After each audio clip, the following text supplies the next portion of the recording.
like a sunrise warming us up.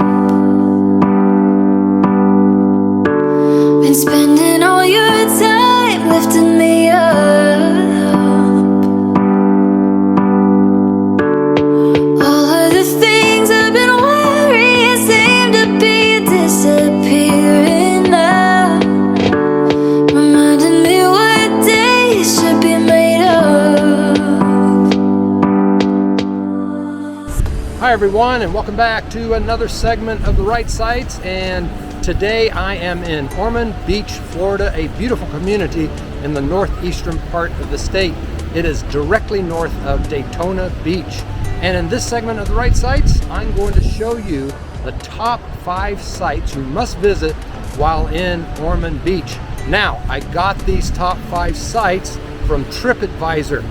So if there is a site that you've seen in the Ormond Beach area that you think is deserving of the top 5, make a comment below and share it with us so we'll know where to go as well. But according to Tripadvisor, these are the top 5 sites in Ormond Beach that you must visit.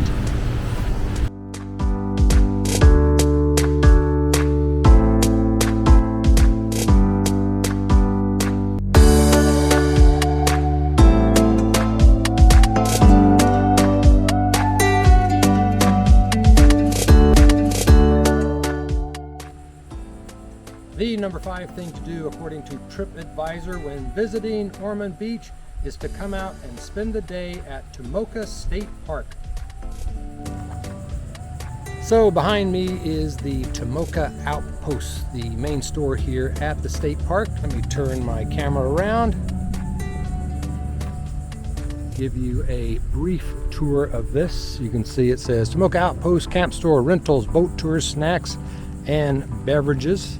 Looks like a very nice store, but unfortunately it is not open today. I'm here on a Wednesday, and this is the only day that it's closed. It's open all other days of the week except Wednesdays. It's open from 9 to 5. I peeked in the windows. Looks like a really cool store.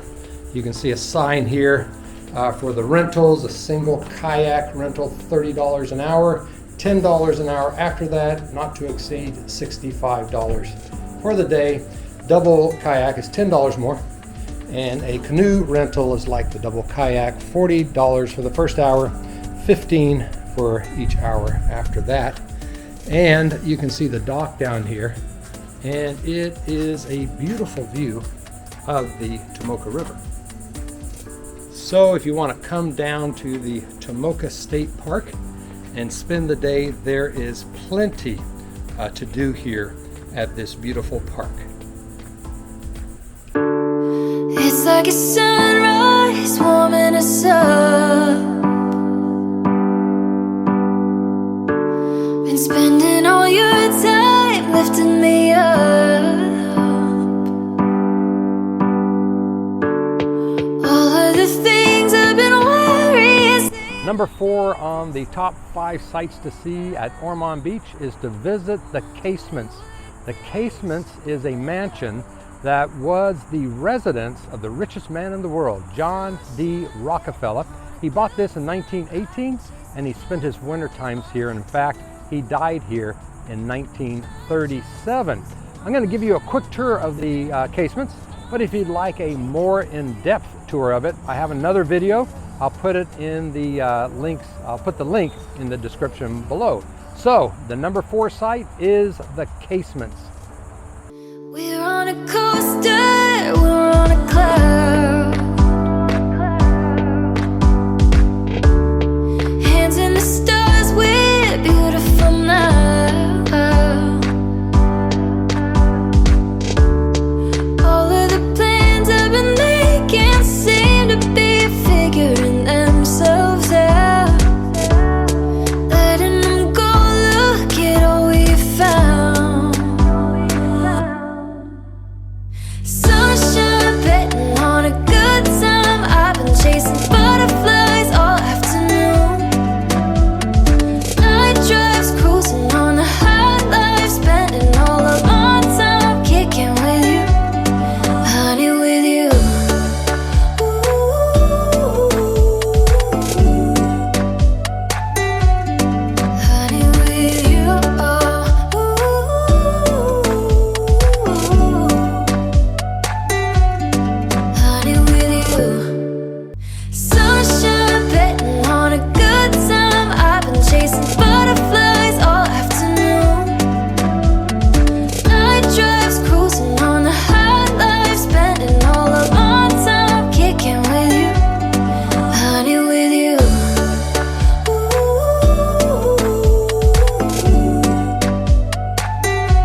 So let's move on to number 3 on the top 5 sites to see while visiting Ormond Beach, Florida.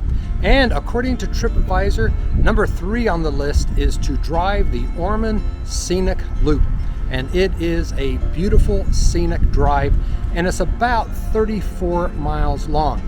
Now I am right now at the base of the river bridge here in Ormond Beach. You can see the bridge behind me, and that is Granada Avenue. And I am on the west side, the Bailey River Bridge Gardens. And so if you were starting from here to take the Ormond Scenic Loop, you would go to the east on Granada Avenue, and you'd only go about 1 mile, and you'd come to the A1A highway and you'd make a left. You'd be going north, and you're going to stay on the A1A highway for about 12 miles or so. And this is part of the Ormond Scenic Loop. It's absolutely gorgeous. You can see the beautiful Atlantic Ocean on the right and the beautiful beaches and dunes as you pass by. You can also come to this historic site. This is a World War II watchtower, and if you want to know more information about that, the Right Sites has another video, a separate video on that, so check that out. I'll put that in the link below. But you're going to go along this part of the Ormond Scenic Loop for about 12 miles and just enjoy the Atlantic coastline. Then you're going to come to High Bridge Road, and you're going to make a left on High Bridge going west, and you're going to come to a drawbridge. That's a really cool site there. You might want to stop there for a few moments. There's a really neat park there. Going to continue on, going to wind your way through some beautiful trees, a lot of live oaks with Spanish moss hanging down, and you're going to come to the Old Dixie Highway, and you're going to make a left. You're going to go south, and you're going to stay on this road for about 12 miles until you get back to this park, which I'm located in right now. And along the way, you're going to just see some beautiful nature. A lot of these big hammocks that cover the roads, these live oaks once again with the Spanish moss coming down. It's just a beautiful drive. You'll pass by the Bulow State Park, another great place to spend some time, as well as other historic locations. And you'll also pass by some really beautiful homes as well. And then you'll get back to Ormond Beach. And so that is the Ormond Scenic Loop. And I actually have a couple of more videos exclusively on the Ormond Scenic Loop if you want to check those out. But according to Tripadvisor, number 3 on the top 5 things to do while visiting Ormond Beach is to take a drive on the Ormond Scenic Loop.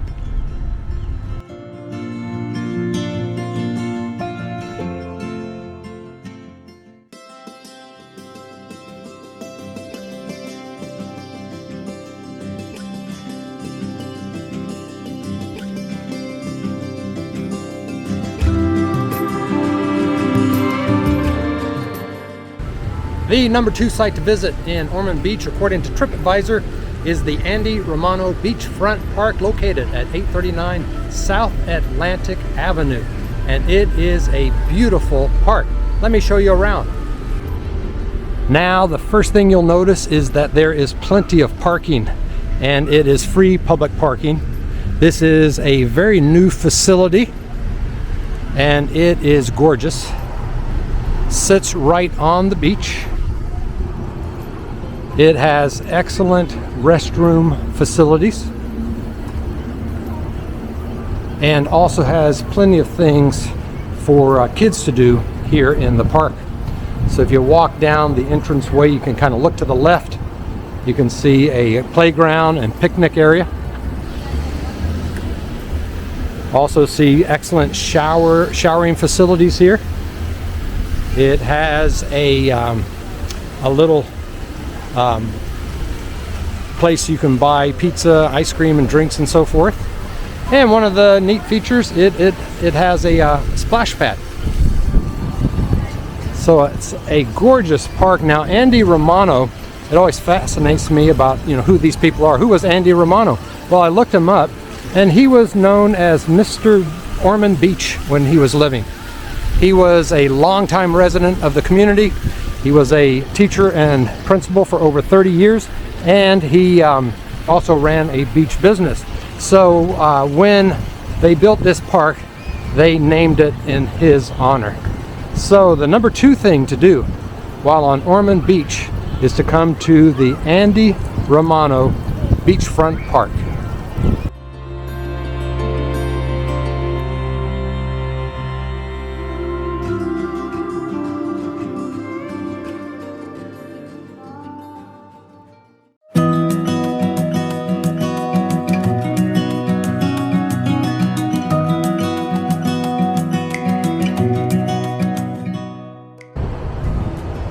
And the number 1 spot to visit while in Ormond Beach should come as no surprise, and that is the beach itself. Ormond Beach borders the Atlantic Ocean, and it has miles of beautiful beaches. So where should you start? Well, you should start at the intersection of the historic A1A Highway and Granada Avenue at the birthplace of Speed Park. As I said, one of the main entrances to Ormond Beach is at the intersection of the A1A Highway and Granada Avenue.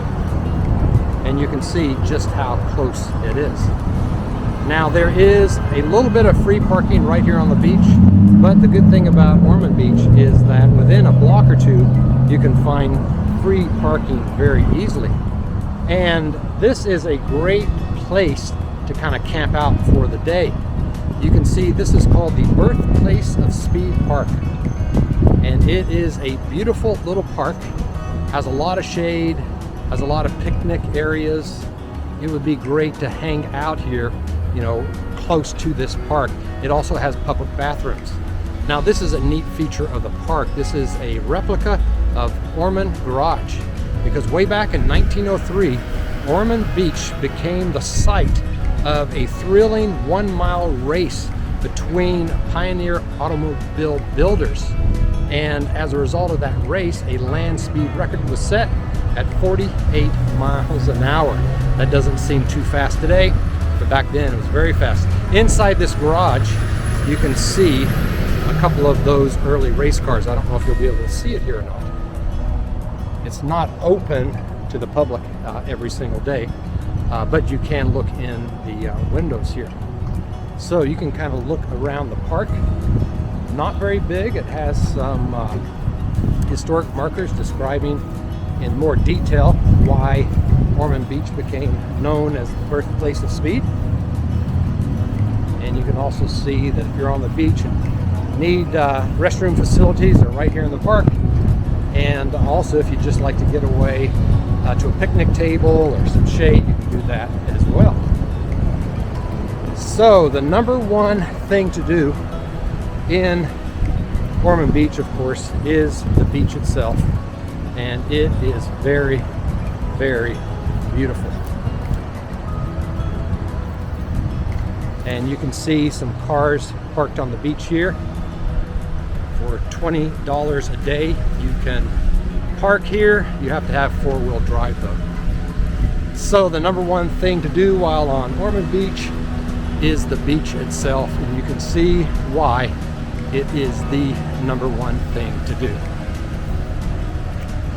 So that is the top 5 things to do on Ormond Beach. Number 5, the Tomoka State Park. Number 4, the Casements.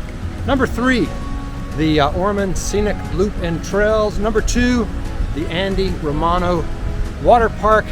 And number 1, the beautiful Ormond Beach.